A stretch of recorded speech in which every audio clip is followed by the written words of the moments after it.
nós vamos falar um pouco sobre a história de Joquebede e o que nós podemos aprender com a história de Joquebede, com as atitudes de Joquebede.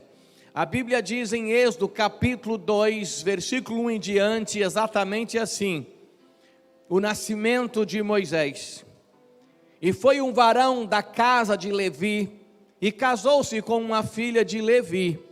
E a mulher concebeu e teve um filho, e vendo que era formoso, escondeu 3 meses. Não podendo, porém, mais escondê-lo, tomou uma arca de juncos e a betumou com betume e pés, e pondo nela o menino, pôs nos juncos à borda do rio. E a sua irmã postou-se de longe para saber o que havia de acontecer. E a filha de Faraó desceu a lavar-se no rio, e as suas donzelas passeavam pela borda do rio. E ela viu a arca no meio dos juncos, e enviou a sua criada e a tomou. E abrindo-a, viu o menino, e eis que o menino chorava. E moveu-se de compaixão dele e disse: dos meninos dos hebreus é este. Então disse a sua irmã, a filha de Faraó: irei eu a chamar uma das hebreias que cria este menino para ti? A filha de Faraó disse: vai. E foi a moça e chamou a mãe do menino. Então lhe disse a filha de Faraó: leva este menino e cria-mo, e te darei teu salário. E a mulher tomou o menino e criou. Amém. Pode fechar sua Bíblia, pode sentar.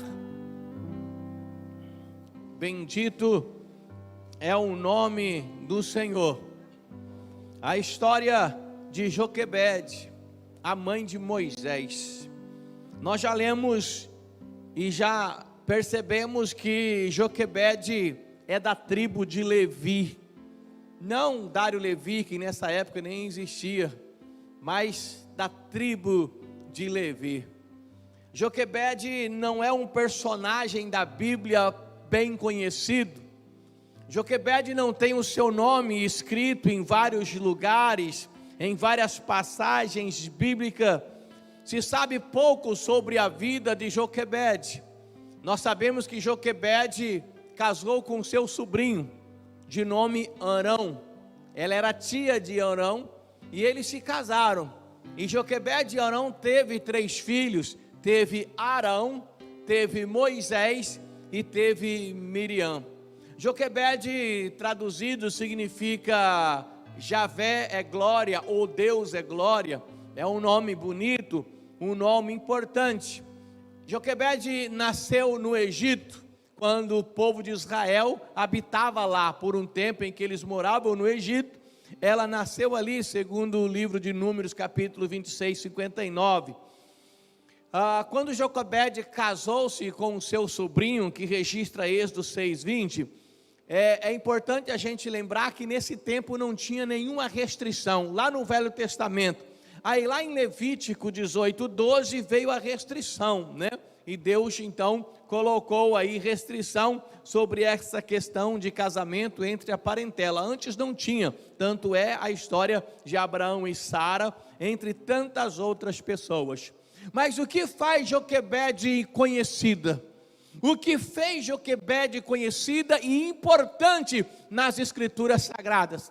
A importância dela é tão grande que, mesmo não citando o nome dela, ela é citada junto com seu marido no livro de Hebreus, na galeria dos heróis da fé, que nós vamos ler daqui a pouco.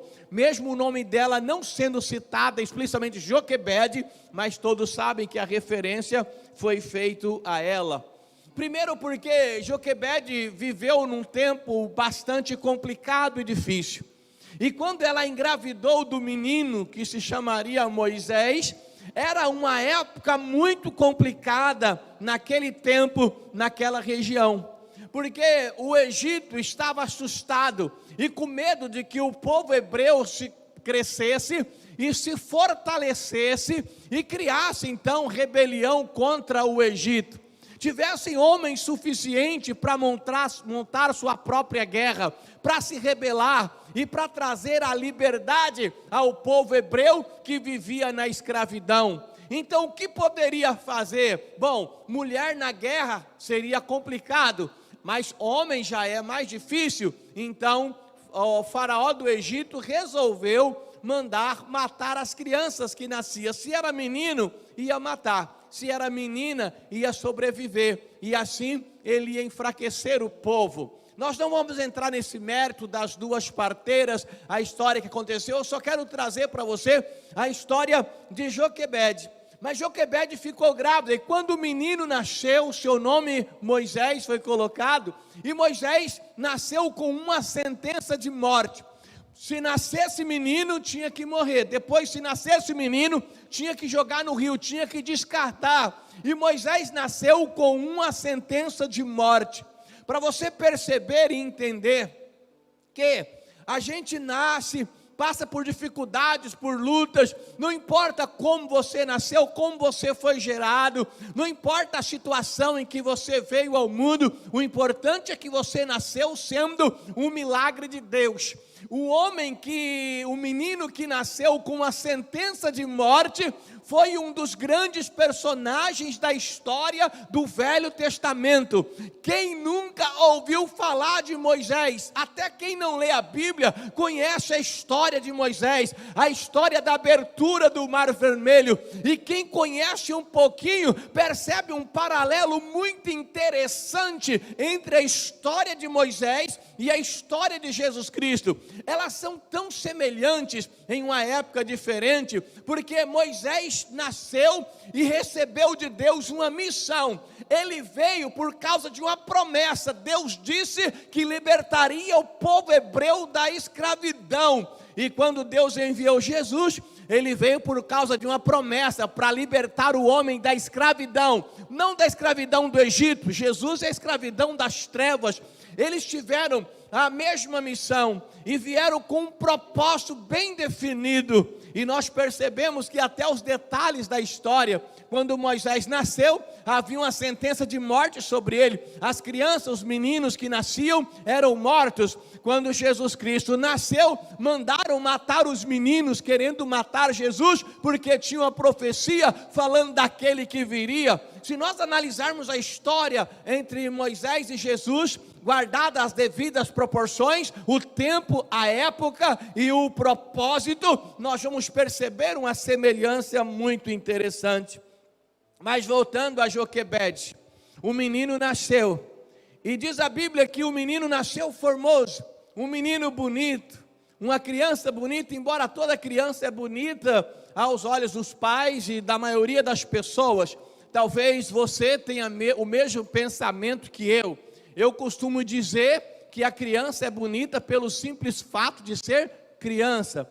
Então o menino nasceu bonito, o menino nasceu saudável. Imagina você ver o choro do bebê, ficar grávida, carregar o bebê aquele tempo todo, toda a transformação que acontece no corpo da mãe, toda a transformação emocional que acontece com a mãe. Você que é mãe sabe o que eu estou falando, não precisa estudar sobre essa transformação, você viveu na pele as emoções que é ser mãe. Quantas vezes você que é mamãe, principalmente quem tem filho menor, talvez vai se lembrar, talvez comprou lá enquanto estava grávida, ou ganhou uma roupinha, um sapatinho, você pegava a roupinha, o sapatinho, ficava imaginando o bebê. Quem sabe uma hora o marido disse algo que não foi agradável, a emoção já estava toda mexida, e você foi lá no quarto, pegava o sapatinho da criança e chorava, pegava lá aquela roupinha que tinha ganhado e chorava. A emoção, a flor da pele, há toda uma mudança e uma preparação para o nascimento do filho.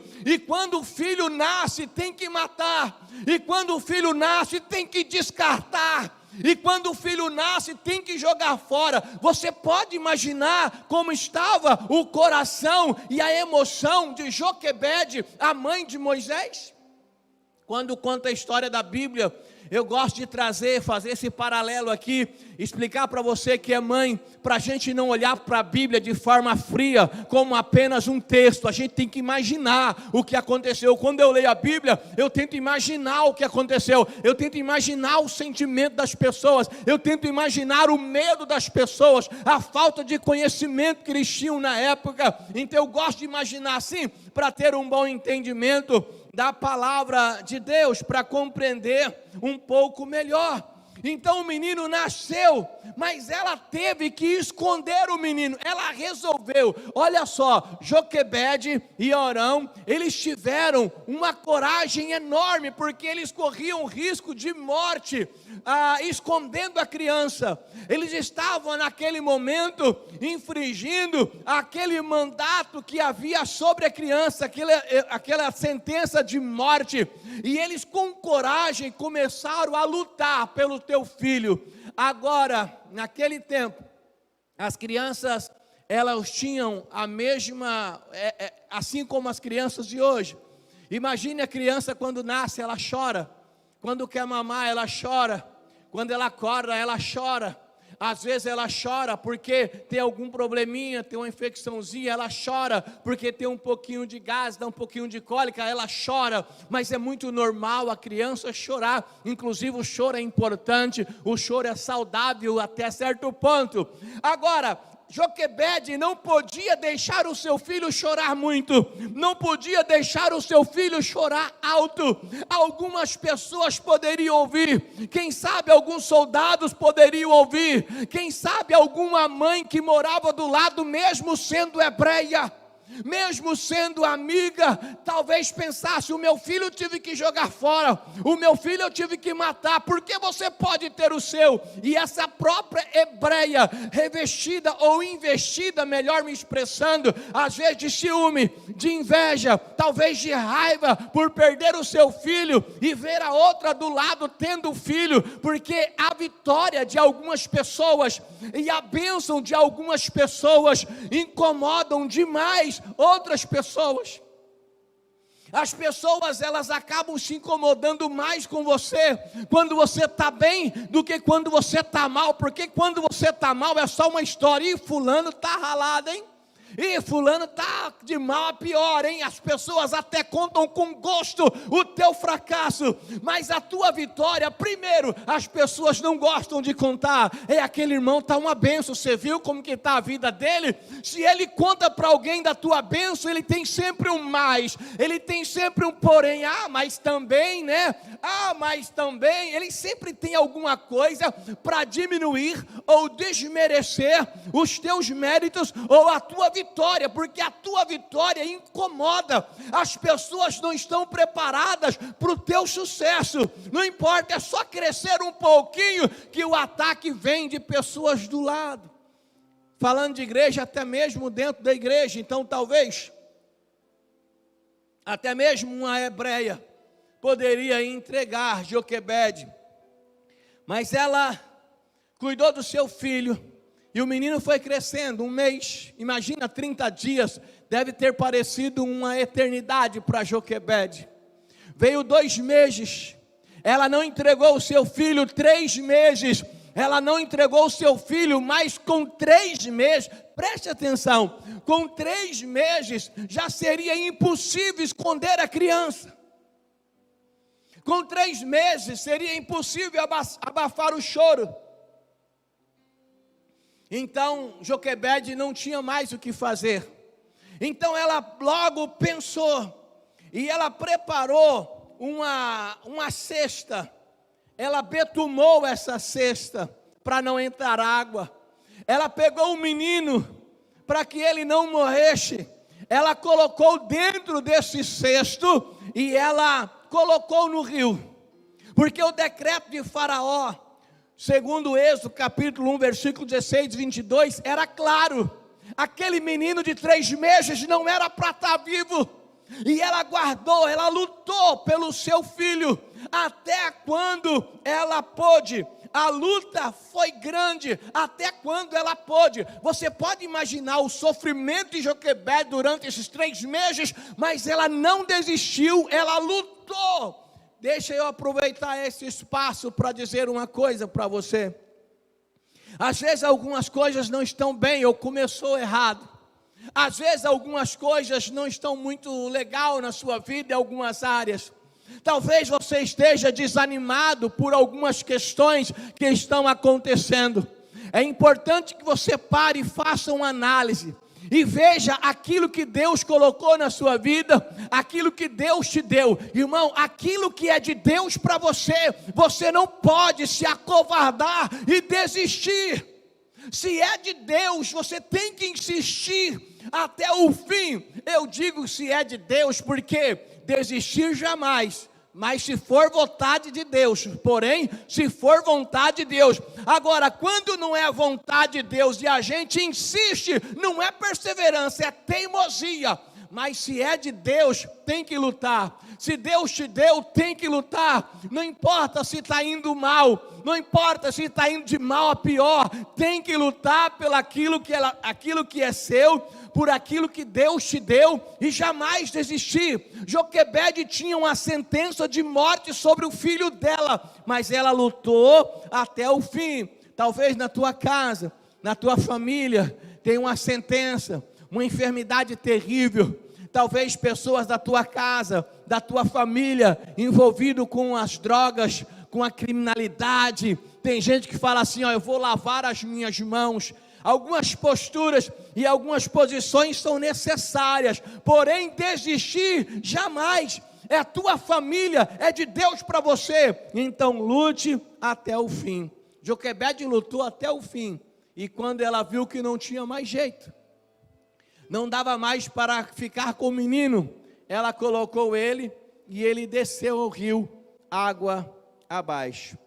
Agora nesse momento, algumas pessoas pensam assim, pastora, o senhor falou que ela não desistiu, mas ela está agora colocando o menino num cesto, ela está agora colocando o menino no rio, então ela desistiu dele. Não, ela não desistiu. Inclusive, colocar o menino no cesto e colocar no rio, nos traz um ensinamento muito importante. Primeiro, ela não desistiu, ela fez tudo que ela podia, ela fez tudo que estava ao alcance dela, e você precisa fazer tudo o que você pode, e tudo que está ao seu alcance. Depois que você fez tudo que você pode fazer, agora é hora de entregar totalmente nas mãos de Deus. Chega um momento que a gente só pode contar com Deus.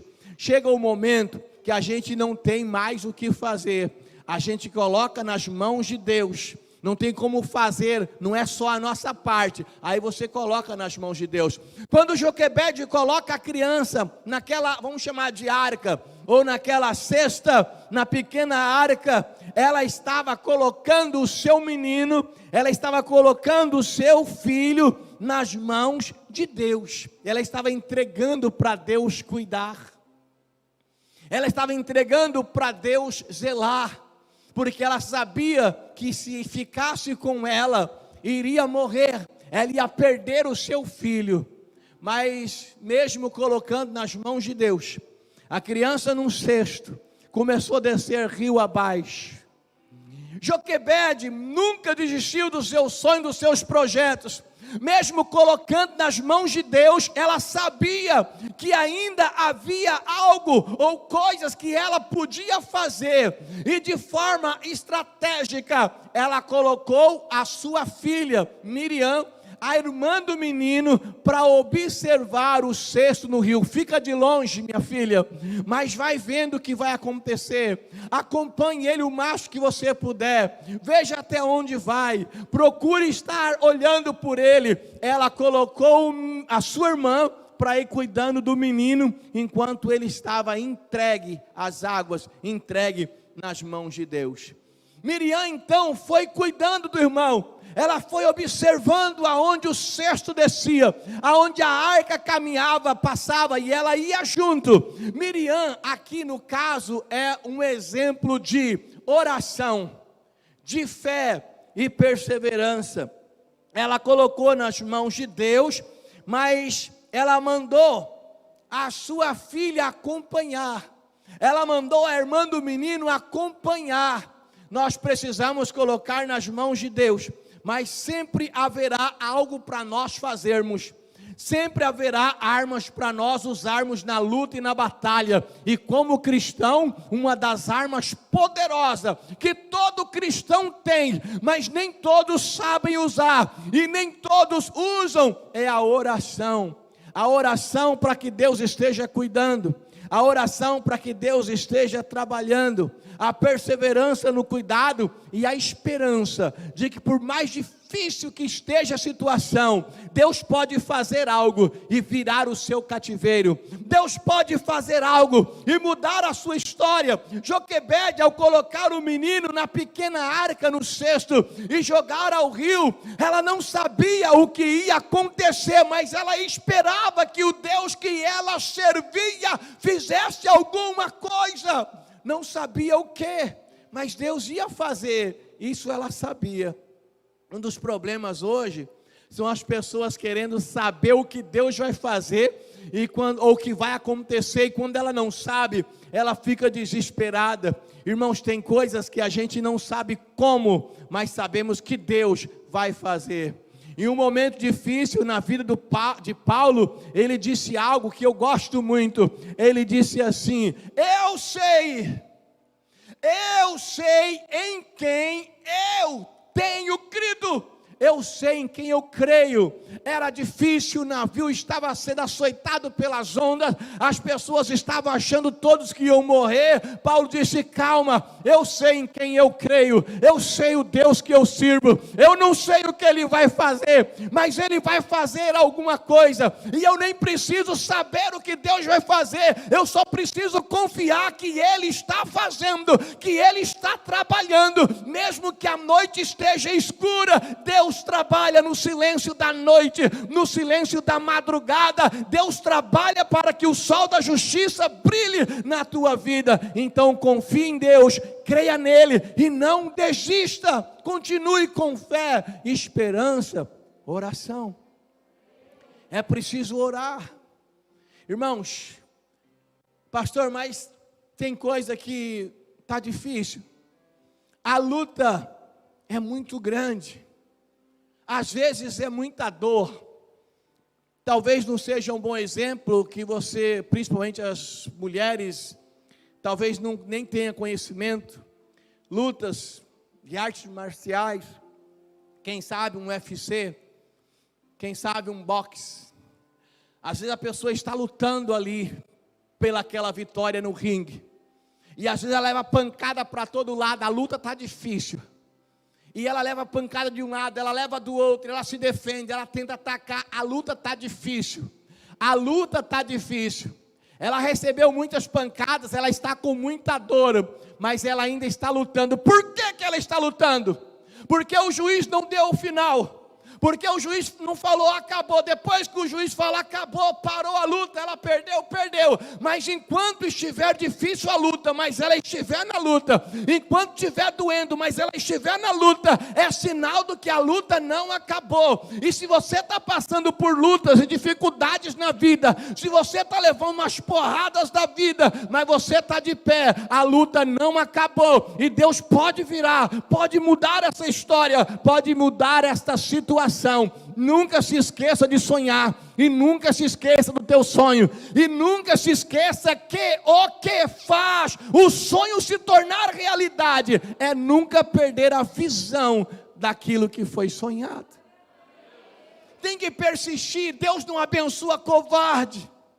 Deus não abençoa pessoas que começam a desistir, pessoas que falam, não dou conta, eu não sei. Deus não abençoa pessoas que vivem de autocomiseração, pessoas que se sentem vítima de tudo, pessoas que acham que são coitadas. Se você é um coitado, se sente coitado, você está duvidando da palavra de Deus. Porque a palavra de Deus não diz: quando você for coitado, eu vou entrar em ação. Pelo contrário, ser forte e corajoso, e eu vou contigo. Não te mandei eu, levanta-te, vai. A palavra de Deus é assim. Então a gente precisa se posicionar.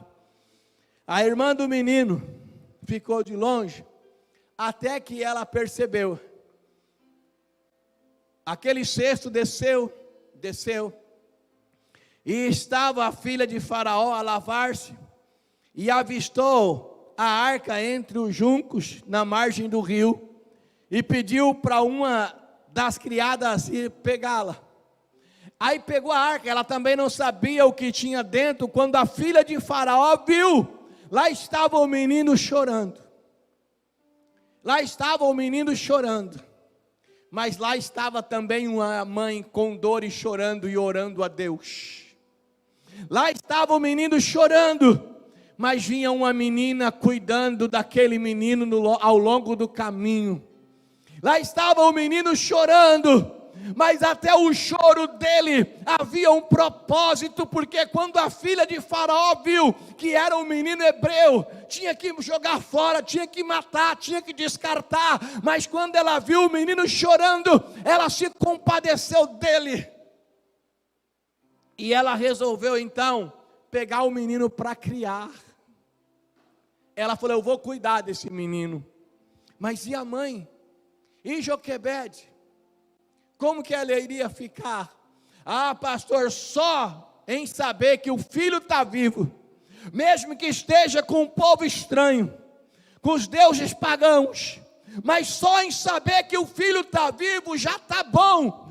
Na verdade não está muito bom, mas está mais ou menos, porque pelo menos está vivo. Deus não faz de nada mais ou menos. Aquele ditado está ruim, mas está bom, é do inferno. Se está ruim, tem que trabalhar para mudar, para melhorar. Em Deus nós devemos buscar excelência, fazer com excelência e saber que Deus tem o melhor para nós. Se quiserdes e me ouvirdes, comereis o melhor dessa terra. Então deixa eu agradecer a Deus por tudo que está acontecendo, mas buscar degraus para subir um pouco mais, porque em Deus eu posso ir cada dia mais alto.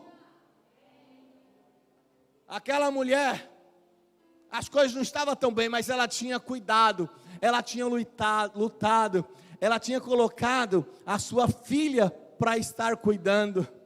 Nós sabemos da história que aconteceu, né? Miriam chegou para a mulher, filha de Faraó, e disse assim: ó, esse menino hebreu, de repente para a senhora cuidar dele não vai ser muito fácil não.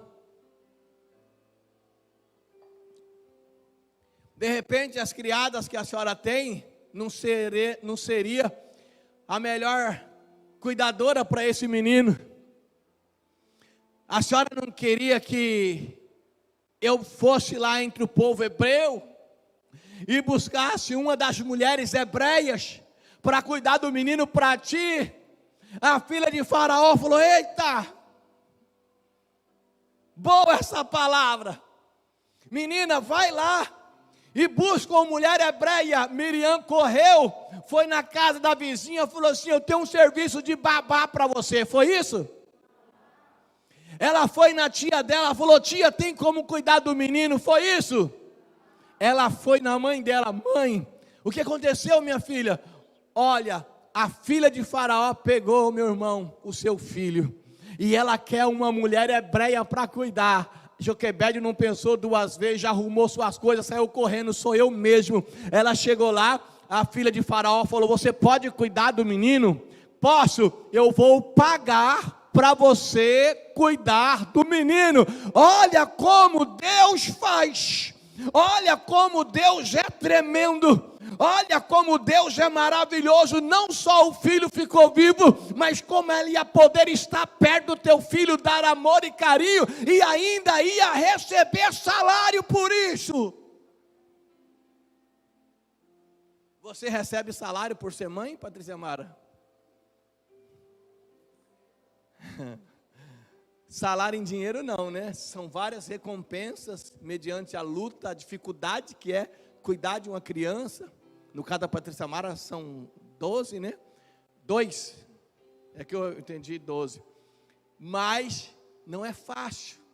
Joquebede vai receber salário para cuidar do seu próprio filho. Joquebede é uma pessoa que quase não é citada na Bíblia, mas a atitude de Joquebede, de Arão, seu marido, foi um exemplo de coragem e confiança na providência e na soberania de Deus. Deus é soberano, Ele é sobre todos, Ele é Senhor. Eu vou fazer a minha parte, porque eu sei que se eu fizer a minha parte, Deus vai fazer a dele. Levante a sua mão direita para o céu, você que trouxe. E diga assim: eu vou fazer a minha parte. Porque se eu fizer a minha parte, o meu Deus vai fazer a dele. Porque o Deus que eu sirvo, Ele é fiel para cumprir em mim a sua palavra e a sua promessa. Vamos aplaudir bem forte o Senhor Jesus. Ele é digno de toda a honra e toda a glória. Eu não sei se você já ouviu falar da Epístola aos Hebreus e o capítulo 11. Hebreus 11 é conhecido como o capítulo da fé. Hebreus 11 é a galeria dos heróis da fé. Se fosse hoje, seria a calçada da fama dos heróis da fé. Ali estão os homens que fizeram grandes coisas na história do povo de Israel. Joquebede e Arão, não tem o nome deles lá no capítulo 11 de Hebreus. Mas olha só o que está escrito. Vê se você identifica quem era, porque não tem o nome. Vê se você identifica. Hebreus 11, 23 diz assim: pela fé Moisés, já nascido, foi escondido 3 meses por seus pais, porque viram que era um menino formoso e não temeram o mandamento do rei. Quem que eram os pais do menino? Joquebede e Arão. A história de Joquebede é colocada entre os grandes heróis da fé, na galeria da fé de Hebreus 11. Se você não conhece, eu convido você a chegar na sua casa hoje, pegar o livro de Hebreus, a Epístola aos Hebreus, e ler o capítulo 11, e você vai conhecer um pouco da história dos grandes homens de Deus, do Velho Testamento. Essa é a história de Joquebede, a mãe de Moisés, com a qual nós temos alguns aprendizados. Você está me ouvindo falar? Eu tenho certeza, escute, eu tenho certeza que Deus usou a minha boca para falar com você. Eu tenho certeza que você recebeu uma palavra de Deus que saiu da minha boca aqui nessa noite. E essa palavra, se você cuidar, ela vai abençoar a tua vida, tua semana, tua casa e tua família. Mas eu também tenho certeza que você ouviu de Deus algo que eu não falei aqui, não saiu da minha boca, mas o Espírito Santo falou ao teu coração enquanto eu pregava. Porque cada um tem uma história, cada um tem uma questão a ser cuidada, tratada, e quando a mensagem é liberada, por exemplo, falando da pregação, ela sai do altar, da boca do pregador, e ela chega até você, mas antes de ela invadir o teu coração, existe uma pessoa chamada Espírito Santo. Ele vai trabalhando esta mensagem e distribuindo a cada um segundo a sua necessidade. Não tem como o pastor pregar e falar de cada necessidade, mesmo que o Espírito Santo revele cada necessidade, a necessidade de cada um. É impossível, não haveria tempo, e não sendo o conhecedor da tua necessidade, mas Ele, o Espírito Santo de Deus, o teu amigo, o teu companheiro, aquele que quando você vai para a rua fala: Espírito Santo, seja comigo. Você vai fazer uma visita: Espírito Santo, dirija as minhas palavras. Você vai fazer qualquer coisa, você vai orar: Espírito Santo, me ajude a orar quando eu não souber orar quando convém. Espírito Santo, este teu amigo que está com você, enquanto você faz caminhada, não achou um irmão para ir junto, você vai conversando com ele. Espírito Santo, ao longo do caminho, este Espírito Santo de Deus que está em você e que habita em você, conhece você melhor do que você mesmo, então ele sabe a tua necessidade, então ele fala contigo.